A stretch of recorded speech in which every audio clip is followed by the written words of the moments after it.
કુંકાવાવ તાલુકાના જીથુડી પ્રાથમિક શાળાના પટાંગણમાં 80મો સ્વાતંત્ર્ય દિન અત્યંત ઉત્સાહ તેમજ દેશભક્તિની ભાવના સાથે ઉજવવામાં આવ્યો હતો। આ કાર્યક્રમમાં ગામના સરપંચ હિંમતભાઈ રામાણીના વરદ હસ્તે ધ્વજવંદન કરવામાં આવ્યું હતું। ધ્વજવંદન બાદ ઉપસ્થિત તમામ ગ્રામજનોએ રાષ્ટ્રગીત ગાઈ તિરંગાને સલામી આપી હતી। આ કાર્યક્રમમાં શાળાના બાળકોના વાલીઓ તેમજ ગ્રામજનો ખાસ ઉપસ્થિત રહ્યા હતા। 80મો સ્વાતંત્ર્ય પર્વ નિમિત્તે શાળાના આચાર્ય નિલેશભાઈ ઠુમ્મર તેમજ હાલના આચાર્ય દીપાબેન સોઢા તેમજ શાળાના શિક્ષક ભરતભાઈ ગોંડલિયા, સંદીપભાઈ સતાણી, આરતીબેન ગજેરા તેમજ અતુલભાઈ ઠક્કર દ્વારા સુંદર મજાના સાંસ્કૃતિક કાર્યક્રમનું આયોજન કરવામાં આવ્યું હતું।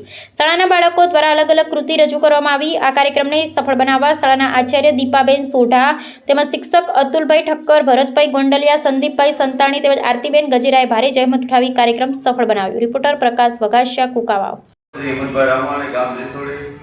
80મો પ્રજાસત્તાક દિન ઉજવણી કરવામાં આવી ભવ્યથી ભવ્ય અને ગામના બધા આગેવાનો, ગામના વડીલો, માતાઓ, બહેનો તથા બાળકો ભવ્યથી ભવ્ય આનંદથી આ ઉત્સવ ઉજવ્યો છે અને આઝાદીના પર્વ નિમિત્તે જે આઝાદી આપણે અપાવી છે એવા શહીદોને વંદન કરી જય હિન્દ, જય ભારત।